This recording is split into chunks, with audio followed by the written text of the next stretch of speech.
Hou Yifan, who, at least for this match, can be considered as active again, and thus is the current highest-ranked female, was playing her first classical game in almost 2 years as she started a 4-game match against Bu Xiangzhi, the current men's number 38. Once a chess prodigy, Hou Yifan, at the age of 14 and a half, was the youngest female player ever to qualify for the title of Grandmaster. Then at the age of 16, she was the youngest ever to win the Women's World Chess Championship.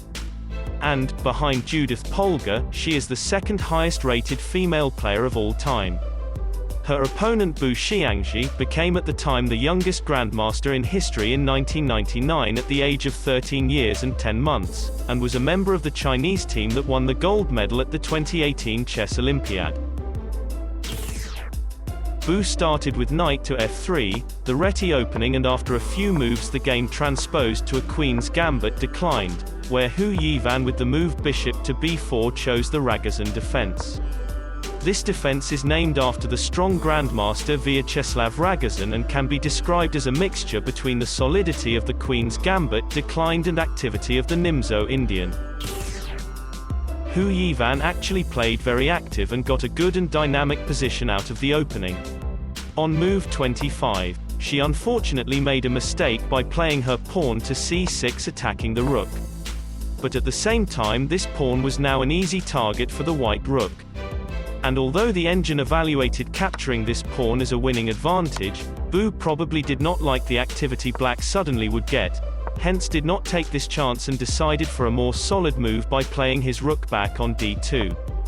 With this, the game was even again.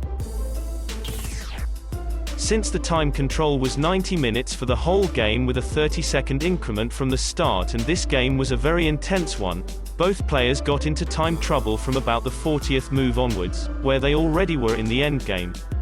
In this exciting endgame finally Bu won with an extra pawn, which he had won shortly before.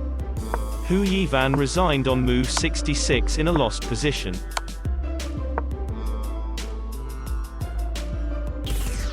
In Game 2, Hou, now with the white pieces, opened with e4, and after a few moves the Italian game Chuco Piano, which means quiet game, one of the oldest recorded openings, was on the board.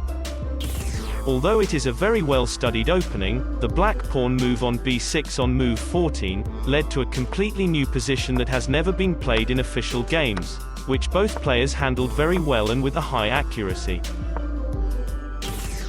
But on move 39 Bu found an absolutely brilliant move, when capturing the pawn on g2 with his knight and thus winning a pawn. Hou could not take this knight, because after exchanging all rooks and knights, with 2 pawns against 1 on the queen side, the position would result in a winning endgame for black. But also by playing the best engine move king to h1, the position was already lost and Bu also won game 2.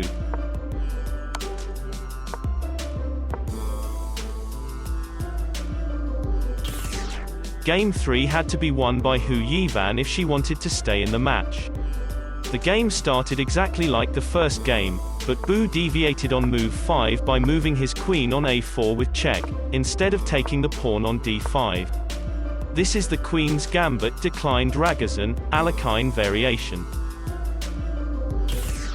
Both players showed, according to Chess.com's game review, a high accuracy of nearly 98%, and so the game ended in a draw on move 33 with an engine evaluation of 0.0.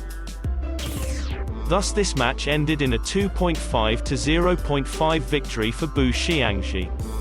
Although Hou Yifan lost, it was a pleasure to see her playing at such a high level again. After all, if Hou Yifan were to actually retire from the chess world, there would no longer be a woman among the top 100, and the question of why would thus be more pressing than ever. There are a lot of theories about the gender gap in chess. And the debate about what play the biggest roles in driving the gender performance and participation gaps still carries on. The arguments often follow the classic nature versus nurture debate. On one side are those who believe men are hardwired to play chess, and on the other side are those who argue the gender gap in chess is mainly due to societal and cultural pressures that put women off the game. What we do know is that female players have struggled to climb to the top of the chess world, since only 3 women have broken into the top 100 over the past 50 years. but also that the chess world is starting to change. In 2001, only 6% of internationally rated players were female. By 2020 this had risen to more than 15%. Whether the recent chess boom around the Netflix series The Queen's Gambit will have any effect on the gender gap in chess, only time will tell. If you liked the video, please hit the like button below. Don't forget to subscribe to our channel for the latest chess news and tournament highlight videos. Thanks for watching.